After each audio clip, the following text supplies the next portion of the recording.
particular moment in time. This morning, I'm starting a brand new series this morning entitled They Got Next. They Got Next. I know it's broken English, but it gets my point across. This series is, in fact, an interactive series about the importance of investing in the next generation. I'm doing a simple lesson this morning from this series, They Got Next, entitled Empowering the Next Generation. Tell the person beside you, we are getting ready to discuss exactly what it takes to empower the next generation. This is a very untraditional message. I don't want to shout you this morning. I really need you to listen. I really need you to take out a writing utensil. I really need you to take some notes this morning on what it means to empower the next generation. Ladies and gentlemen, it is undeniably true that so many people inside of our communities are living without hope. They are living in despair because they feel as if they have to climb high just to get to the bottom. I'm going to say that again. So many people within our community are living without hope. Please do not get it twisted. There are people who drive nice and still have no hope. There are people who dress nice and still have no hope. There are people who seemingly live well on the outside but still have no hope. They are living in despair due to the fact they feel as if that I have to climb high just to get to the bottom. It is not that they are not working like everybody else. It is not that they are not educated like everybody else. But at the end of all of that work and at the end of all of that education, they prove themselves to be hopeless because they have nothing to show for it. They have nothing to show for it because their mindset says that I'm climbing high, and after I put forth all of my effort to climb real high, I'm still at the bottom all at the same time. So many people are living at the bottom because of the disparities that affect our communities in negative ways. If in fact this proves to be true, and it absolutely is true, you cannot help but to admit that our community is stuck in disparity. There are disparities in our community because of the educational system.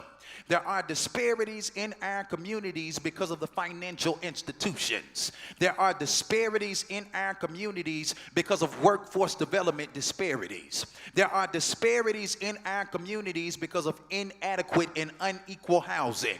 There are disparities in our communities because of businesses and recreational models that are not conducive to our communities. And last but certainly not least, there proves to be disparities inside of our communities even because of the church. Let me back it on up like a U-Haul truck. There are disparities in our communities because of an educational system that is broken. There are disparities in our communities because of financial institutions that mean our community no good. There are disparities in our communities because of a lack of workforce development. There are disparities in our communities because of inadequate housing. There are disparities in our communities because of business and recreational models that are not conducive to our communities. And last but not least, there are disparities in our communities that many of us are unable to overcome even because of the church. And because of all of these disparities that so many people have yet to overcome, many of us are living without hope. Many of us are living in despair because you feel as if you are climbing high just to get to the bottom. Tell the person beside you, I have got to get past the bottom. Tell them again, I have got to get past the bottom. When it is that you look at the educational system just in Birmingham, Alabama, or rather in Alabama itself, just 2 weeks ago, there's some statistics that came out that our children in the state of Alabama pertaining to education are not at the front of the pack, but rather we are at the back of the pack. Listen to these statistics. Our children are 52nd in all of the country in math. Not only are we 52nd in math, but our children are 48th in all of the country in science. Somebody shout disparities. There are not just disparities in the educational system, there are disparities in the financial institutions. Have you ever stopped to ask yourself the question, why is it that payday lenders are only setting up shop in the African American community? Drive over the mountain and you don't see payday lenders anywhere, but as soon as you take a ride down First Avenue North, it's a payday lender on every corner charging people 400 to 600% interest rate. It's not designed for you to get out of debt, it's designed to keep you in debt. And you would think that they would pass some kind of legislation against the payday lenders, but the only reason they won't pass the legislation because 9 times out of 10 it's the payday lenders who's funding these people's campaigns. So they are making they are making money off of the disparity of our people because of a disparity in education, a disparity in our financial institutions. There's even disparity in workforce development. Ladies and gentlemen, this statistic is absolutely true, and I want you to hear this. 9% of all African Americans are unemployed, juxtaposed to 4% of white Americans who are unemployed. Why is it that the unemployment rate is double pertaining to African Americans juxtaposed to our counterparts? I really don't mean to sound like the angry black man. I'm not angry. I'm just pointing out the disparities that many of us have yet to overcome, and it's causing us to feel like I'm working like everybody else, I'm educated like everybody else, but I'm still climbing high just to get to the bottom all at the same time. I really don't have the time to talk about the disparities inside of the housing market. I really don't have time to talk about the disparities located inside of the business community, but last but not least, there are even disparities inside of the church. You think it's a good thing to have a church on every corner, but have you not realized that so many people who start churches and end up being pastors are not meant to be pastors, but they had to go out and start something because the church they belong to made no room for them? So we got a church on every corner, and it seems good on the outside, but you don't even realize that our resources are divided in our community. And because our economic resources are divided inside of our community, we buy what we want and we beg for what we need, not even realizing that the government was never meant to take care of us. The government is not our source. God is our source. What would it be like if we put all of our resources together? What would it be like if we stopped having cliques on the east side and cliques on the west side and cliques on the north side and cliques on the south side, and all of us were able to come together and worship up under one roof inside of the same location, put all of our resources together? It's a whole lot of people over the mountain who are drawn to our community, but what happens when they help us but we don't have the power to help ourselves? Somebody shout disparities. So the question has to be raised this morning, how is it that we overcome the disparities that leave us hopeless? How is it that we overcome the disparities that cause us to climb high just to get to the bottom? You overcome the disparities, watch this, when you invest inside of the community. It is only when you invest inside of the community that you are able to reduce the disparities that keep us hopeless in the first place. So the question has to be raised, how do I invest inside of the community, and why do I need to make an investment inside of my own community? Drive down the Port of Madrid Boulevard, drive through East Lake, drive through Brown Springs, drive through High Chaparral, drive through Gate City, and it does not take long to realize that even if you don't live in the East, you worship in a dilapidated community. It does not take long to realize that when you look at the houses in East Lake, Brown Springs, and Gate City, the houses on the outside do not look like the outside of this building. Our church is the star in the East that is leading people to Jesus, to Christ. But just because we're shining does not mean that everybody else is shining. And many of us got it twisted, because many of us think that when God allows you to shine, that you're shining just for you. And you don't even realize that when God blesses you, it's not for you, but he blesses you in order to be a blessing to somebody else.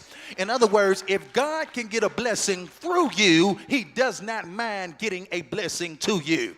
So the question has to be raised, how do I invest inside of my community? We invest in the community when we invest in the next generation. God is a generational God. Why do you think that grandmama, when it is that you heard her praying early in the morning, she would always start the prayer by saying, Father of Abraham, Isaac, and Jacob? Because God does not just care about the generation of yesterday, and he does not just care about the generation of today, but I came to tell somebody that he's the God of the generation of tomorrow. And how tragic would the future be if we fail to invest in the next generation? We invest in the next generation by developing our communities, and you develop communities when you turn dilapidated communities into developed communities. So the question has to be raised, how do you do that? How do I turn a dilapidated community into a developed community? First of all, when I'm talking about community development, I'm talking about how we develop people, because communities are people and not buildings. I hope y'all hear what I'm saying. It does not mean that you don't need a building, but I really believe that your vision dictates the kind of building that you need. We develop people in 6 ways at New Rising Star. We do it through education, financial literacy, workforce development, housing, recreation, and the church. This is our vision for community development. I've come to the understanding, I've been sharing our vision with everybody else who wants to invest in our community, and I failed to share our vision with the people inside of this church. Our vision of community development is pertaining to 6 areas. It's education. Everybody say education. Financial literacy, workforce development, housing, recreation, and the church. Why those 6 areas? I believe that when you invest in all 6 of these areas, it makes for a community that's prime, poised, and ready to prosper. When you think about where you choose to live, not where you have to live, you are making decisions, whether it be directly or indirectly, based upon these 6 things. First thing you want to know, especially if you got kids, what are the school systems like? After you ask the question, what are the school systems like? What are the financial institutions like? Or do we only have payday loan places inside of the community? And I've already told you our community has a ton of these. Then you ask the question, is there a viable workforce? Somebody shout a viable workforce. Am I moving here because of a job or to be closer to a job? Is there some kind of place I can get some kind of skill, some kind of training for me to make a sustainable living inside of my life? Then you ask the question, not just is there a viable workforce, does the community have adequate housing? Because nobody wants to live in a community where the housing is not adequate. Nobody wants to live inside of a shack. Everybody, regardless of your ethnic background, economical background, your race, your gender, your creed, or even your color, you deserve the right to have adequate housing. Somebody shout adequate housing. Recreational question is this. Then you ask the question, what is there to do inside of the community? I believe when people act out, it is not because they're bad, it's because they're bored. See, many of you are looking at me strange. Why does the church even care? Why should the church even care? You don't even realize that lack of education leads to poverty, and whenever you see high poverty, you also see high crime. When people don't have what they need, they take it by any means necessary. So what happens if we don't invest in the next generation concerning education, financial literacy, workforce development, housing, recreation, and the church? If we don't invest in the next generation while you are working hard to make an earnest living, they are staying back, but they're inside of your house taking what they need by any means necessary.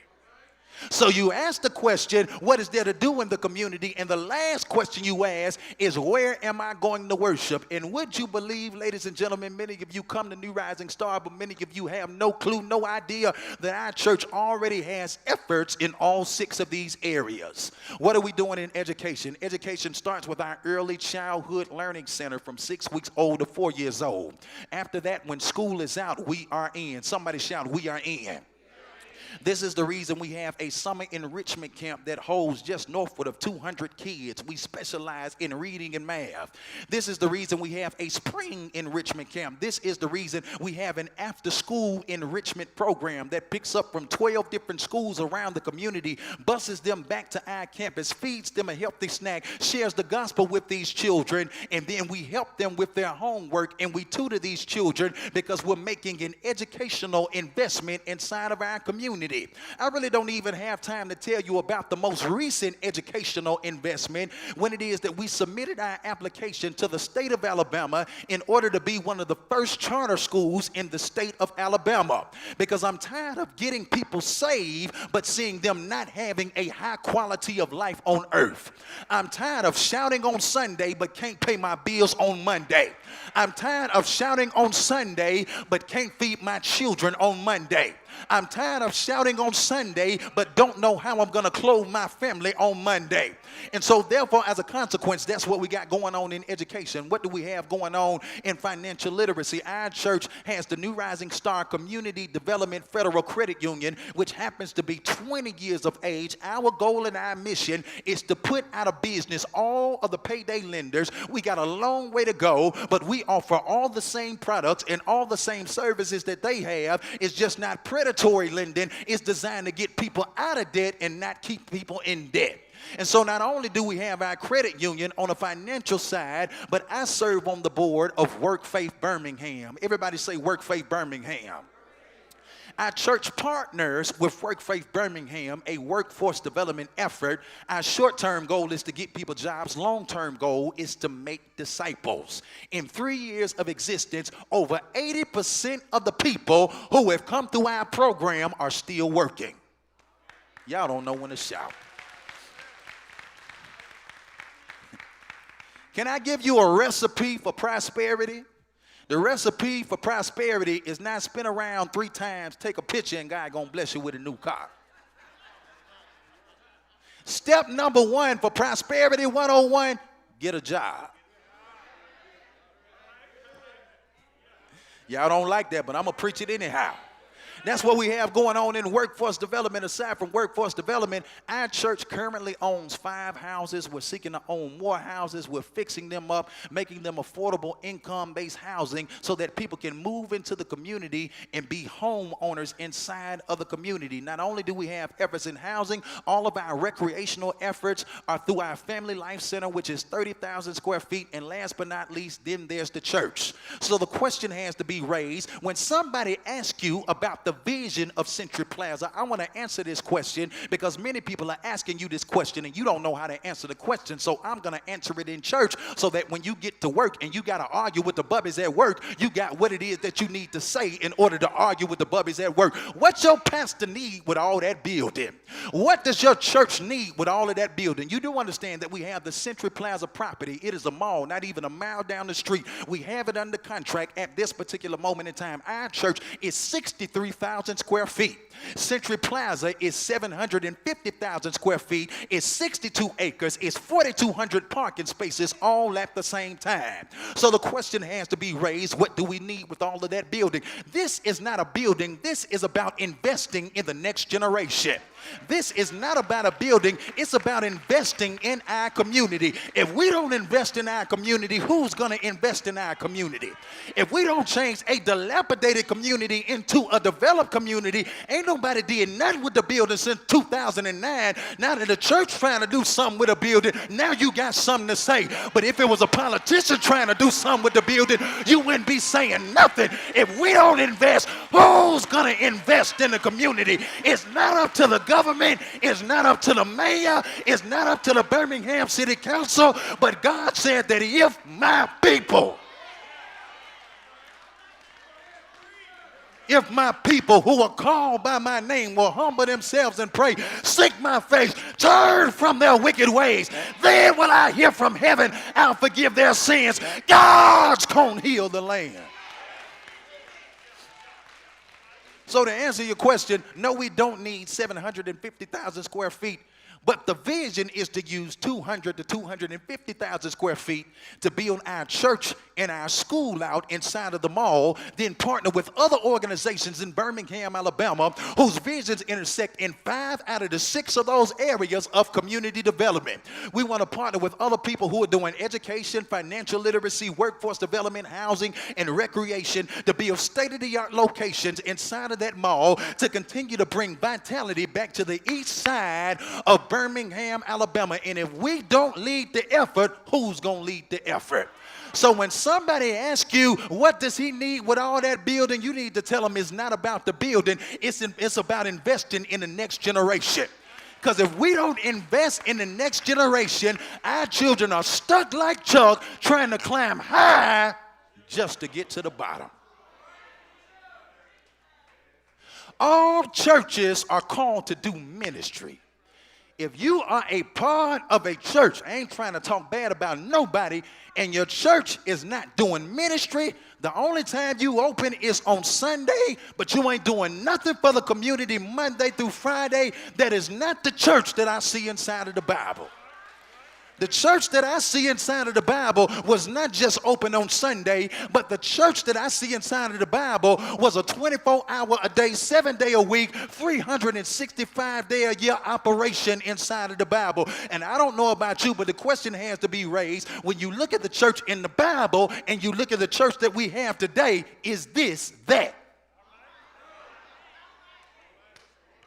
And if this is not that, what are we willing to change about this to start making it look like that? Or are we trying to change that was already written from the foundation of the world and water it down in order to look like us? I came to tell somebody that if God is going to bless you, stop going off on your own and doing stuff, then asking God to bless it. You ought to discover what God is already blessing, join him in his work. And when I join God in his work, I don't have to ask to be blessed. He sends blessings to start chasing me down. Does anybody believe that? So all churches are called to do ministry.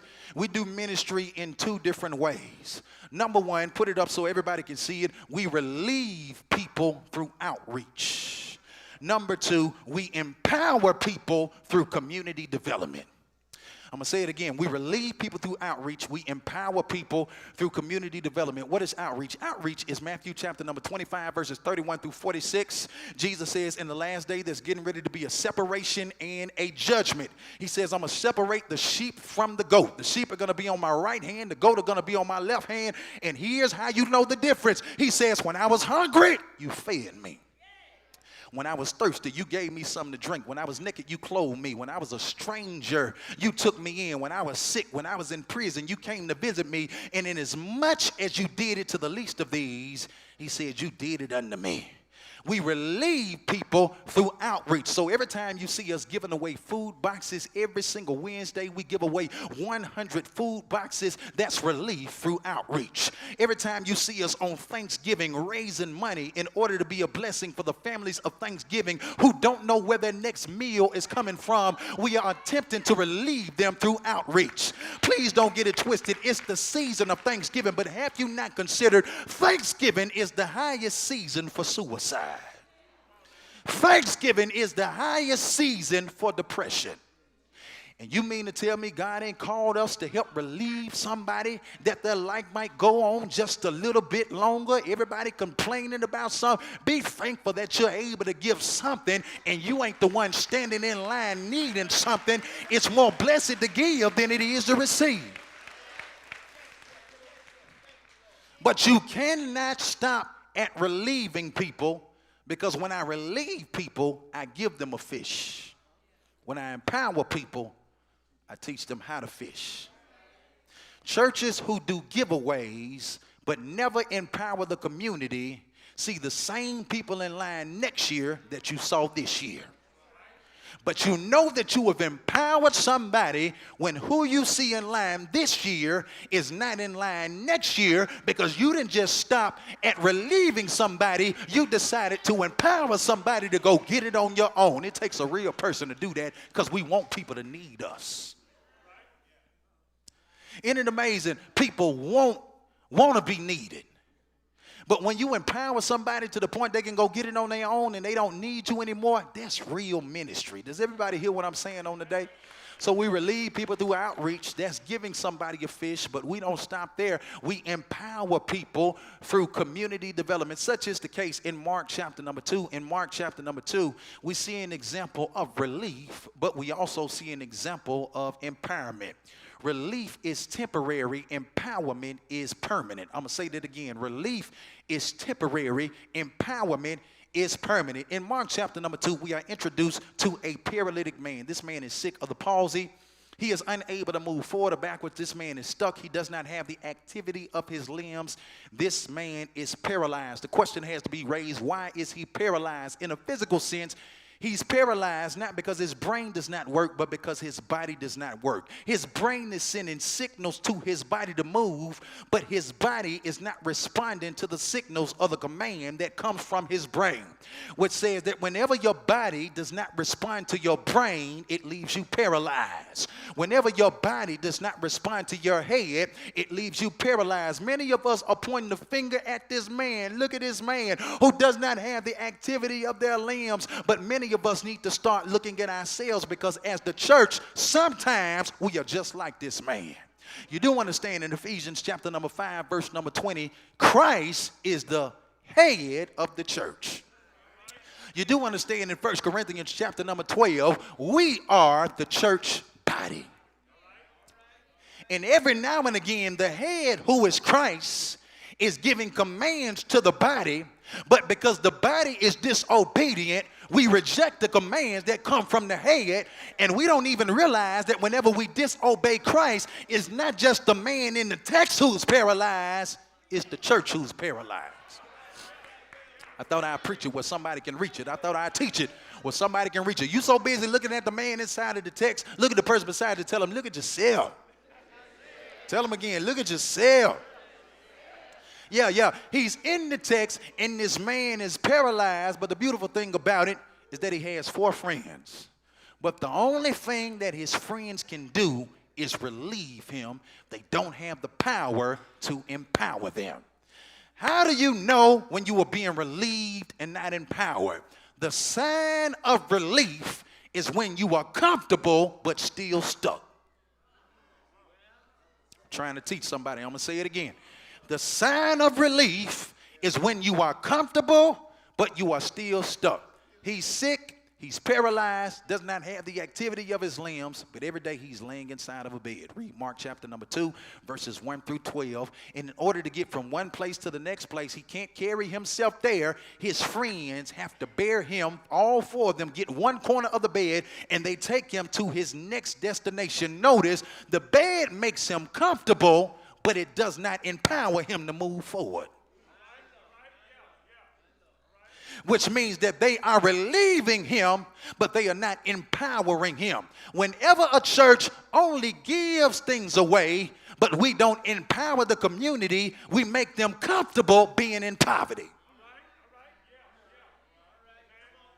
We make them comfortable being in their situation, but we do not give them the unique tools and the skill set that they need to move forward inside of their lives. And I don't know about you. I don't want to be the only one moving forward in this community. I want everybody to move forward in this community. I'm tired of seeing people saved but not having a high quality of life on earth. The sign of relief is when you are comfortable, but you are still stuck. Likewise, the sign of empowerment, put it up so everybody can see it, is when you are able to carry the thing that used to carry you. So they made up inside of their mind, I relieved this man long enough. So in order for me to empower this man, since I don't have the power to do it, I know who does have the power to do it. Let me get him to Jesus.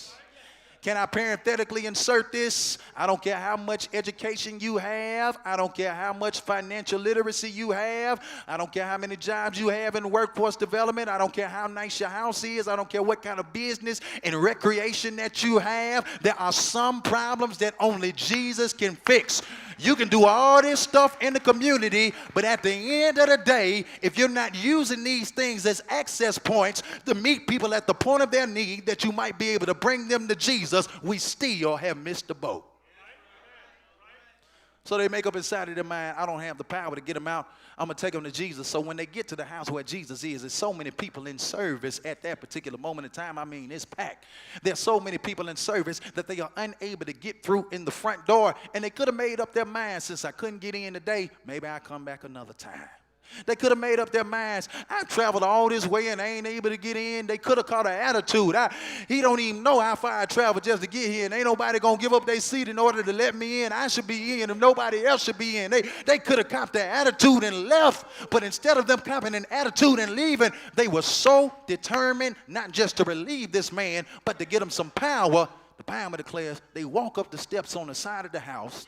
They go on top of the roof. They tear a hole open inside of the roof while the service is going on.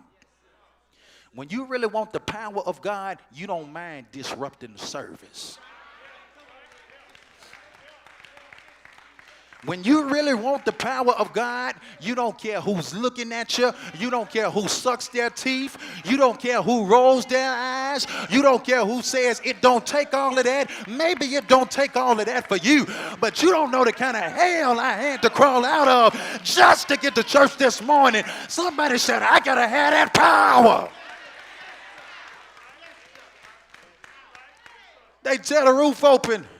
Can you imagine? He's preaching. In the middle of his preaching, he hears a rumbling in the roof.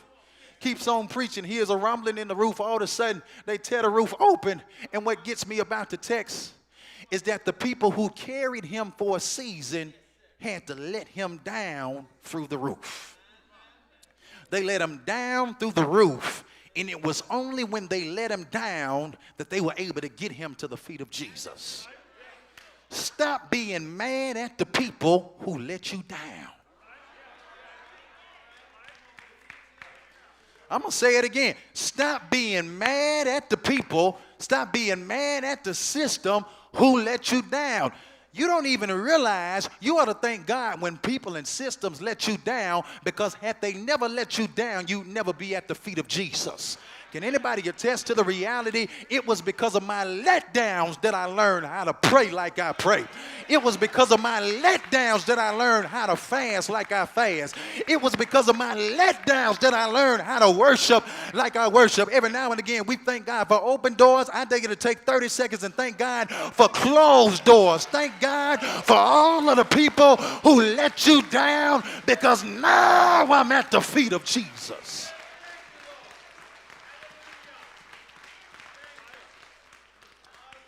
He's at Jesus' feet. Jesus looks at him. He says, son, your sins be forgiven thee. Scribes and Pharisees started rumbling amongst themselves. Who he think he is? That he has power to forgive sins? Who he think he is, God or something? Because, you know, they thought only God had power to forgive sins on earth, and they didn't even realize Jesus is making a claim, I am God. Everybody want to get to heaven, but you want to bypass Jesus in order to get there. And he says, what you trying to get to, you're already standing right in front of. I am. Says thy sins be forgiven. When he noticed that they're complaining, he says, what's easier for me to do? For me to say, son, your sins be forgiven? Or for me to say, arise, take up your bed and walk? But that you may know that the Son of Man has power on earth to forgive sins. He looks at the man, he says, arise, take up your bed and walk. What Jesus is really saying is that before I take it back, I'm going to add some more to it. He says, arise, take up your bed and walk. And immediately the man who was paralyzed, he got up, took up his bed and started walking. And when he came in the house, he was laying on the bed. But when he walked out of the house, the bed was laying on him.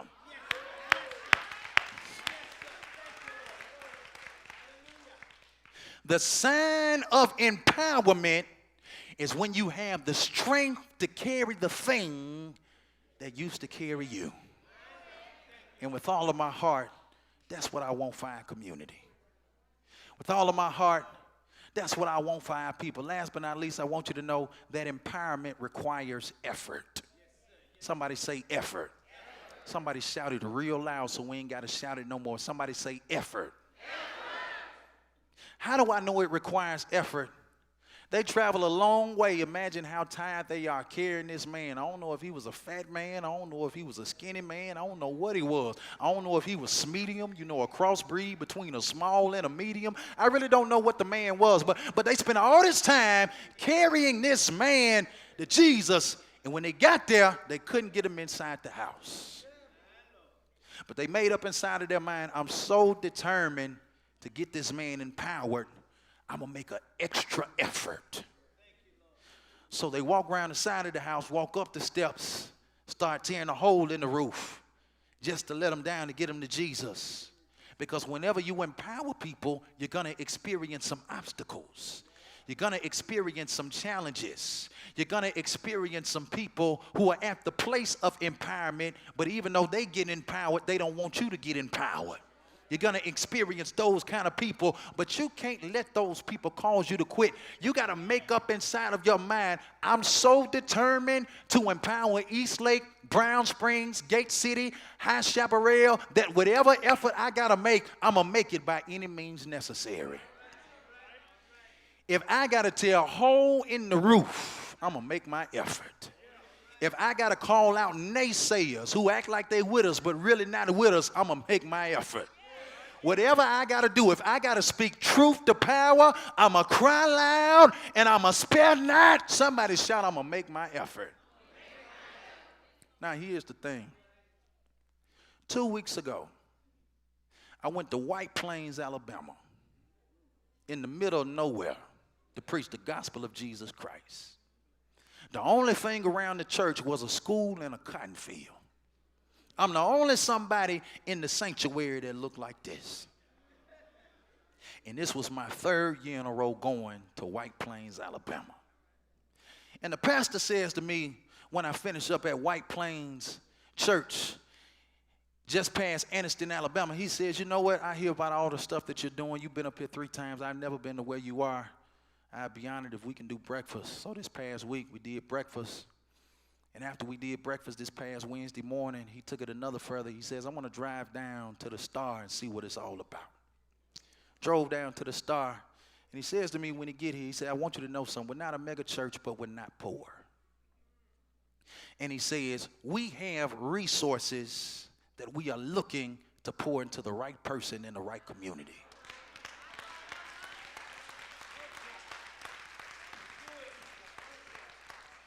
Thank you for the clap, but this is what I want you to understand. Our community right now is a magnet for people over the mountain. This is the mission field. They getting convicted. Lord, we're going all the way to Australia to try to save somebody. We got people in our own backyard who need Jesus. This is the mission field. People from over the mountain are being attracted to our community. I know a church who's made a 25-year commitment to Eastlake, and it's not an African-American church. It's a white church. We got churches driving 60 and 70 minutes just to get here to see what we're doing, to pour in resources. Wouldn't it be a tragedy if everybody else comes in as the great white hope and saves us, and we don't believe in what we're doing enough to invest in our own people?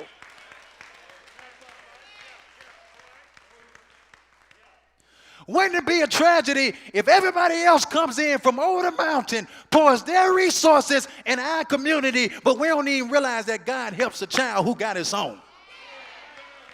I ain't looking for a handout. I'm looking for a hand up.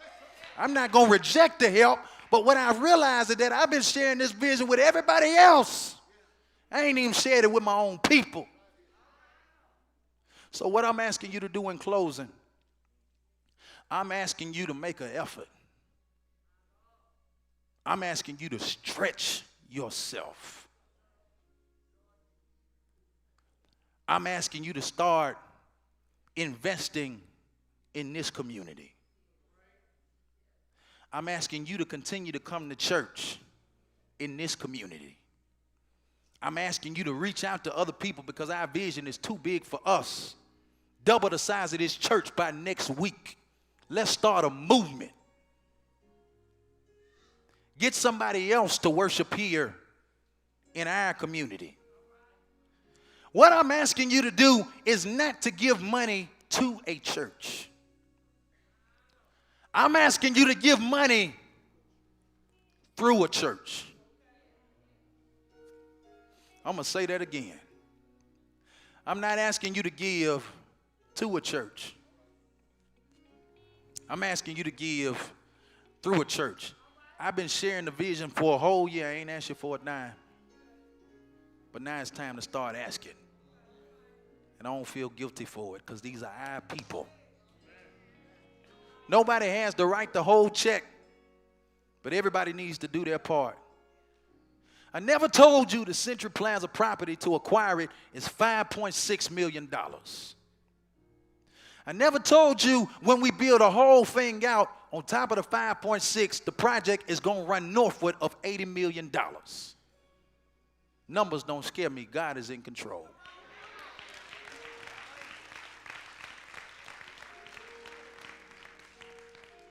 It's not about a building. It's about investing in the next generation. How much more clearer can I be? Please don't make me suffer and our people suffer for all of the other men of God who are insincere.